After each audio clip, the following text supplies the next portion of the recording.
Hello, welcome to all of you in this channel. Question क्या है?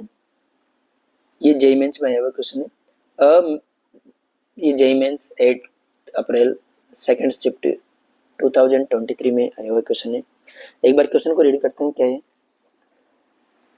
Two transparent media having refractive indices 1 and 1.5 are separated by a spherical refracting surface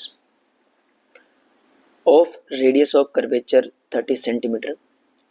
The center of curvature of the surface is towards denser medium and a point object is placed on the principal axis in rarer medium at distance of 15 centimeter from the pole of surface.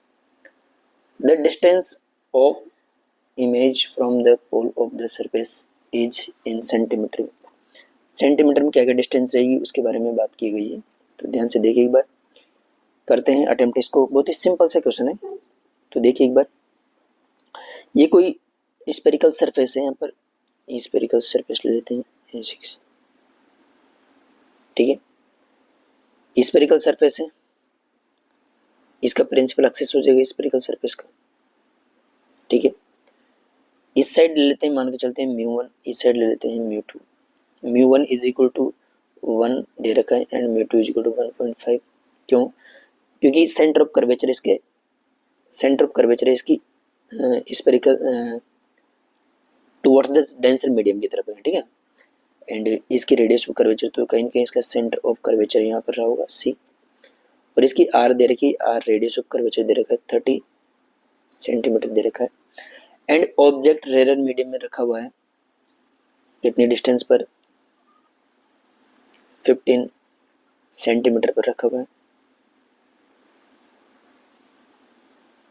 15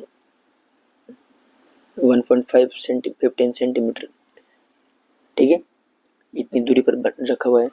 तो बात की गई है कि image कहाँ पर बनेगी, कहाँ पर नहीं बनेगी, इसके बारे में बात करते हैं। तो देखिए एक बार, इस सेंटर ऑफ कर्वेचर से नॉर्मल हो गई। ठीक है, ये नॉर्मल हो गए। यहाँ पर सबसे पहले तो इस इमेज का डायग्राम ड्रॉ करते हैं। तो सबसे पहले बिना डायग्राम के ही अपन बात करते हैं, कैलकुलेशन करते हैं। तो क्या दे रखा है, क्या नहीं दे रखा, सारी चीज अपने को पता है ही सही। Object u is equal to कितना हो गया, इतना हो जाएगा, जो कि माइनस में होगा। क्यों? क्योंकि यहाँ पर ऑब्जेक्ट रखा हुआ है, वो इधर से रह जाएगी और इधर से डिस्टेंस मेजर करेंगे तो -15। तो from refraction formula, from refraction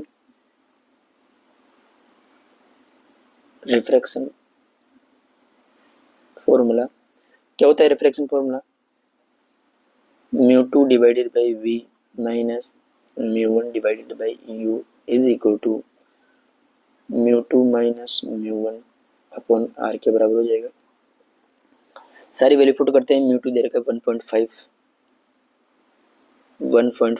divided by v minus 1 divided by u is equal to -15 दे रखा है, is equal to 1.5 minus 1 divided by r दे रखा है 30।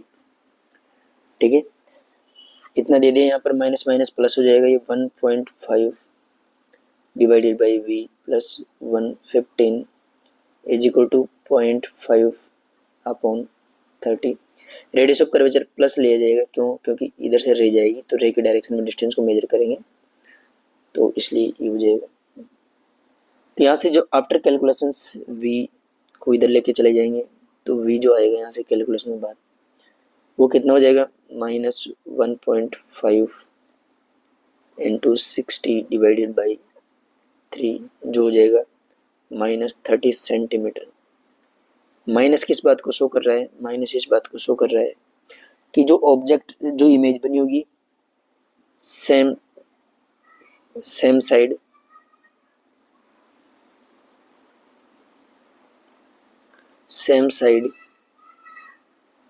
ऑफ ऑब्जेक्ट की सेम साइड ही बनी होगी, और यहाँ से 30 सेंटीमीटर पर बनी होगी। देखते हैं कहाँ पर बनती है, कहाँ पर नहीं बनती है। इधर रे डायग्राम ड्रॉ करते हैं। यहाँ से रे गई होगी, इस वाले पॉइंट पर मानते हैं भाई रे यहाँ पर गई होगी, ऐसे ऐसे कैसे, ये नॉर्मल हो गया यहाँ पर जो कि सेंटर से जाता हुआ दिखाई देगा। तो क्या बोल सकते हैं कि जितने डिग्री एंगल पर रे आई होगी ये इंसिडेंट एंगल हो गया, इधर से रिफ्लेक्शन होगा रे का, ठीक है।